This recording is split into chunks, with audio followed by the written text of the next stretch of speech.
If you're dealing with tennis elbow and you've been doing the exercises and it feels like nothing is helping you out, this video might explain why. I'm Dr. Jordan, a chiropractor and a strength coach, and sometimes the most common cause or one of the aggravating symptoms of tennis elbow isn't actually coming from our elbow, but it could have something to do with problems up in our shoulder. A lot of you were brought here to my page from my last video on tennis elbow, so I wanted to make a follow-up to give you more options for relief if those exercises aren't getting you through. So today, we're gonna go a little bit deeper into what could also be causing that tennis elbow pain that you're dealing with. So we all think of tennis elbow pain as just local pain around the elbow, but one of the common root causes can be problems and overload issues in our shoulder and scapula. Here's why. Your grip, wrist, elbow, and shoulder all work as one chain. When your shoulder and upper back muscles aren't working well to stabilize and control the motion, a lot of the load can be excessively dumped into your elbow and forearm. This is something that I've been dealing with personally. I recently started feeling some limited external rotation in my shoulder, and it's just been feeling tight when I'm doing pressing movements and even when I try to put my hands underneath the bar doing squats. And at that same time,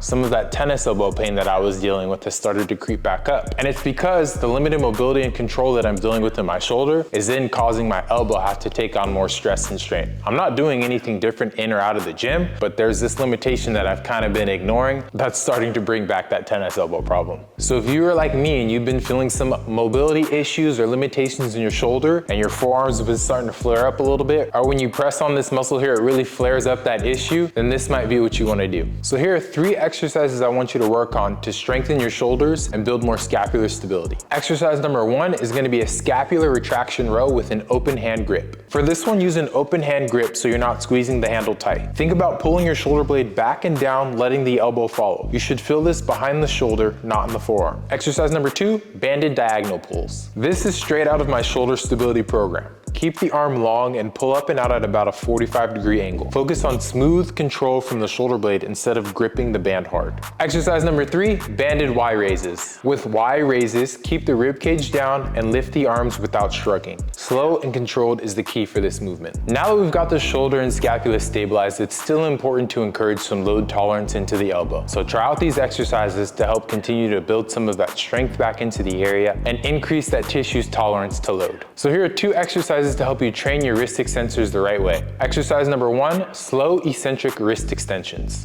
Hold the dumbbell with the wrist in neutral position. Use your other hand to help lift up the weight, then slowly lower it for 3 to 5 seconds. This slow lowering is what actually strengthens and can help with the healing process in the tendon. Exercise number 2, isometric wrist extension holds. If your wrist is really flared up, start with isometrics. Gently lift into wrist extension and hold that position without moving. It should feel like light to moderate tension, not sharp pain. Now that we've worked on shoulder stability, let's focus on changing the way that we're gripping the weights for a period of time to help take some stress off of those structures in our forearm and elbow. The first change that we're gonna make is to start doing some open hand rows. Instead of squeezing the handle like crazy, let the handle sit lower in your fingers. Pull through your elbow and shoulder blade, keeping the wrist neutral. This instantly reduces stress on the inflamed tendons. The next change is to keep a neutral wrist curl position. When doing curls, don't let the wrist bend backward. Keep it in a straight stack position so the forearm doesn't have to work overtime. So if you've been doing all the things at your elbow, the exercises, the stretching, the soft tissue work, and it hasn't been making a change in your elbow pain, this might be something that you want to try to help alleviate that discomfort. With these movements, you can help to fix some of the dysfunction that might be going on in your shoulder and scapula, teach the tendon in your elbow how to handle some load, and dial in your grip to take some stress off of the area. So if you haven't seen the first video on tennis elbow with the exercises that I recommend to help build up strength in the area, I recommend that you go back and watch that one. But if you have and you tried those exercises and you feel like you still need a little bit more to give you some relief, then this is the video for you. Try out these exercises. If this helped you out, make sure to like, comment, and subscribe, and I'll see you at the next one.